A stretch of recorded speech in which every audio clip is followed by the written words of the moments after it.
Kita teruskan dengan fokus niaga. Pelaburan Hartanah Nasional Berhad PHNB kini milik penuh Permodalan Nasional Berhad PNB setelah PNB mengambil alih baki 30% saham itu pada bulan lalu. Dalam satu kenyataan hari ini, PNB berkata pengambil alihan ini membabitkan pembelian 300,000 saham biasa PHNB milik Melayan Banking Berhad Maybank yang telah diselesaikan pada 29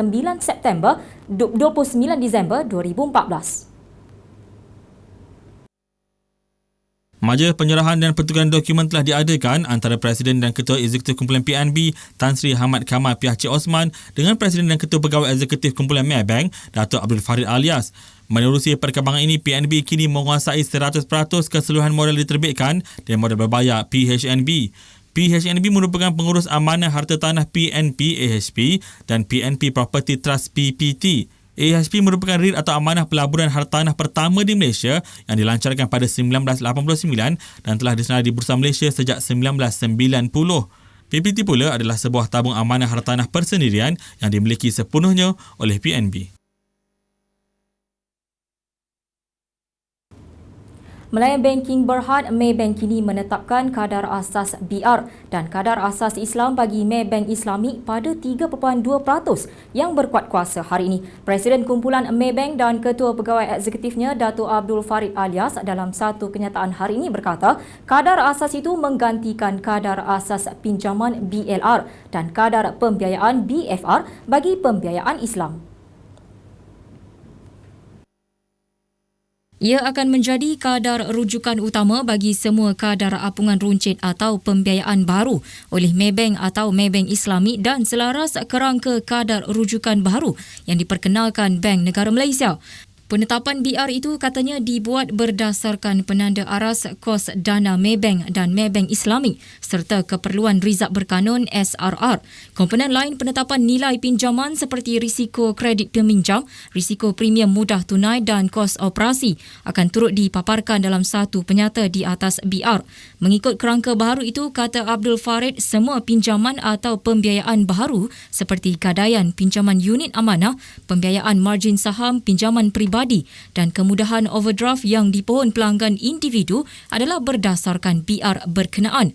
Pelanggan runcit yang mempunyai pinjaman atau pembiayaan sedia ada berdasarkan BLR atau BFR akan terus terikat dengan syarat BLR atau BFR berkenaan sehinggalah pinjaman itu selesai atau tamat atau dikaji semula mengikut yang mana sesuai diguna pakai. Bagi pelanggan yang sudah memohon bagi pinjaman atau pembiayaan sebelum 2 Januari 2015 dan diluluskan selepas itu akan menyaksikan pinjaman mereka dibuat mengikut BLR atau BFR yang dinyatakan. Menurut Farid, BLR Maybank dan BFR Maybank Islamic masa kini kekal pada 6.85%.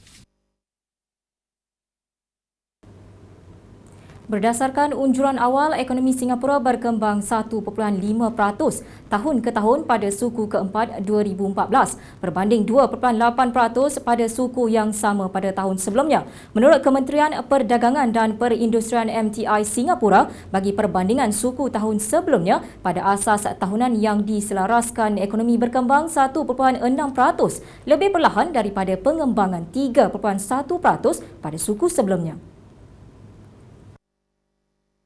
Menurut satu kenyataan, bagi keseluruhan 2014, ekonomi dianggarkan meningkat sebanyak 2.8%, sejajar dengan unjuran pertumbuhan awal MTI kira-kira 3%. Sektor perkilangan menguncup 2% tahun ke tahun pada suku keempat 2014 berbanding pengembangan 1.7% pada suku sebelumnya. Penyusutan disebabkan oleh penurunan dalam kelompok pengeluaran pengangkutan kejuruteraan, elektronik dan pembuatan am. Industri perkhidmatan meningkat 2.6% tahun ke tahun pada suku keempat, susut berbanding pertumbuhan 3.4% pada suku sebelumnya. Pertumbuhan disokong terutama oleh subsektor keuangan dan insurans dan sektor perkhidmatan perniagaan. Pada asas suku ke suku, industri perkhidmatan berkembang pada kadar tahunan 3.8%, sama seperti pengembangan 3.6% pada suku sebelumnya.